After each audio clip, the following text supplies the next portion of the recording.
Bienvenue dans Écho, épisode 9, le décret. Historiquement, l'action du livre d'Esdras se situe au moment de la domination perse sur le Moyen-Orient, juste après la fin du royaume de Babylone et de son grand roi Nebuchadnezzar. Chapitre 1, verset 1. La première année du règne de Cyrus sur la Perse, l'Éternel réveilla l'esprit de Cyrus, roi de Perse, afin que s'accomplisse la parole de l'Éternel, prononcée par la bouche de Jérémie.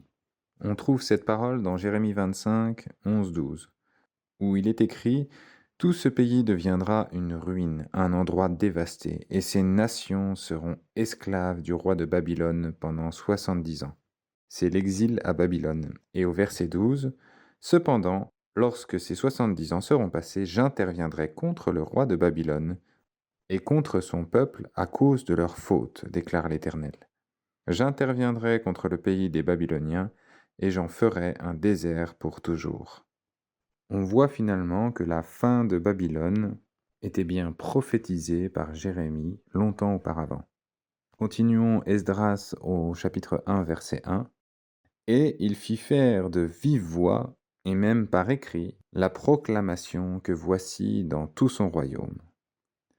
Voici ce que dit Cyrus, roi de Perse. L'Éternel, le Dieu du ciel, m'a donné tous les royaumes de la terre et m'a désigné pour lui construire un temple à Jérusalem en Juda. C'est assez fort ici, un roi puissant, le grand roi de Perse, parle de l'Éternel comme le Dieu du ciel et qui lui a confié une mission de construire un temple à Jérusalem. On croirait entendre un grand roi d'Israël fidèle à l'Éternel. On continue. Qui parmi vous fait partie de son peuple? Que son Dieu soit avec lui, et qu'il monte à Jérusalem en Juda pour reconstruire la maison de l'Éternel, le Dieu d'Israël. C'est lui, le Dieu qui réside à Jérusalem. Ici, on voit bien une petite nuance, c'est quand même le roi de Perse, il dit ok, c'est le Dieu du ciel, etc., mais il réside à Jérusalem. Il ne le considère pas non plus comme le Dieu du monde entier. Partout où s'est installé le reste du peuple de l'Éternel, les habitants de l'endroit lui donneront de l'argent, de l'or, du matériel et du bétail, avec des offrandes volontaires pour la maison de Dieu à Jérusalem. Ici, il va même jusqu'à pourvoir aux besoins du peuple d'Israël qu'il envoie pour reconstruire le temple. Imaginez la force de cet édit pour les Israélites. Après avoir quasiment été réduits au silence en exil pendant 70 ans, ils ont non seulement le droit de partir libres, mais ils sont recommandés pour aller reconstruire Jérusalem. Et en plus de ça, partout où ils vont, les gens vont leur donner à manger, du bétail, de l'argent pour subvenir à leurs besoins. Lorsque Dieu rétablit et envoie en mission, il ne rigole pas et il donne les moyens. C'est vraiment étonnant de voir à quel point Cyrus est bon envers les Juifs et reconnaît l'Éternel. Il est dit qu'il réveilla son esprit.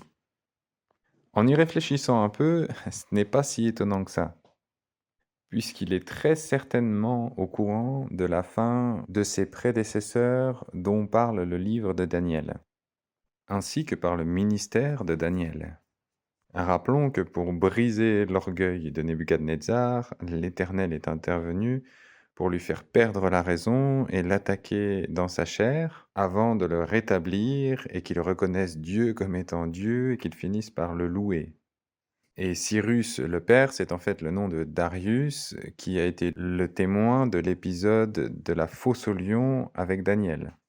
Donc cette petite phrase « L'Éternel réveilla l'esprit de Cyrus » n'est pas seulement un espèce de claquement de doigts ou de réveil qui sonne, mais bien la succession de choses qui se sont passées qui ont démontré la puissance de Dieu, et Cyrus a plutôt envie d'avoir Dieu de son côté que contre lui. C'est pour cela que l'édit de Cyrus est si généreux envers les Juifs pour qu'ils puissent retourner à Jérusalem et adorer leur Dieu. Continuons au verset 5. Les chefs de famille de Juda et de Benjamin, les prêtres et les Lévites, tous ceux dont Dieu réveilla l'esprit, encore une fois avec tout un tas d'interventions miraculeuses, se levèrent pour aller reconstruire la maison de l'Éternel à Jérusalem. Tous leurs voisins leur donnèrent des objets en argent, de l'or, du matériel, du bétail et des choses de valeur, en plus de toutes les offrandes volontaires. On verra plus tard que tout cela sera peut-être aussi l'origine de tensions entre Israël et leurs voisins. Effectivement, d'après un édit du roi, ils sont obligés de donner leurs ressources, entre guillemets, volontairement. Le roi Cyrus rendit les ustensiles de la maison de l'Éternel que Nebuchadnezzar avait amenés de Jérusalem et placés dans le temple de son Dieu.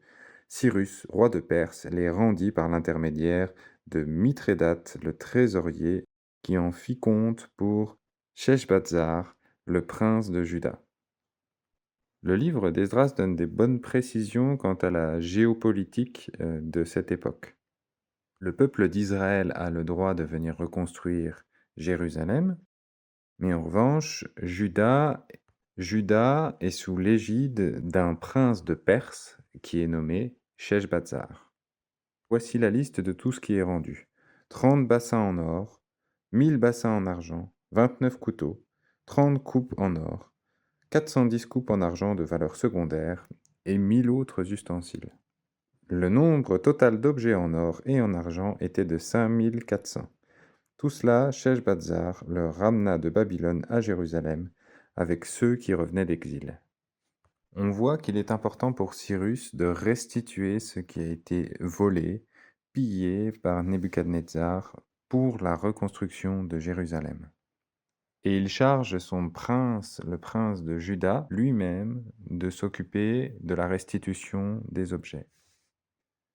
C'est toujours remarquable de voir la précision avec laquelle les scribes juifs ont rapporté les faits. Ils auraient pu ne pas rentrer dans les détails du nombre de couteaux ou de bassins en or que Cyrus a restitués. Mais il y a là une volonté de précision historique qu'on retrouvera dans tout le reste du livre d'Esdras, qui est remarquable. Au travers de ce premier chapitre, on voit bien que Dieu restaure Israël, que Dieu n'a pas renoncé à sa promesse d'alliance avec Israël, et que tout ça avait été prophétisé par Jérémie, et que Dieu a été à l'action pour réveiller les esprits, à la fois des grands politiciens, via l'importance du ministère de Daniel, et de tous les miracles que Dieu a accomplis par son intermédiaire. Et tout ça nous pose directement la question, est-ce que l'Éternel réveille notre esprit? Et est-ce que nous sommes des acteurs du réveil de l'esprit autour de nous? Voici donc plusieurs réflexions qui peuvent nous interpeller à la lecture du chapitre 1 du livre d'Esdras. C'est la fin de l'épisode 9 d'Écho. Pour ne pas manquer les prochains épisodes, abonne-toi et active la cloche des notifications. N'oublie pas de liker si le contenu t'a plu. Et si toi aussi tu veux répandre l'écho de sa voix, partage autour de toi.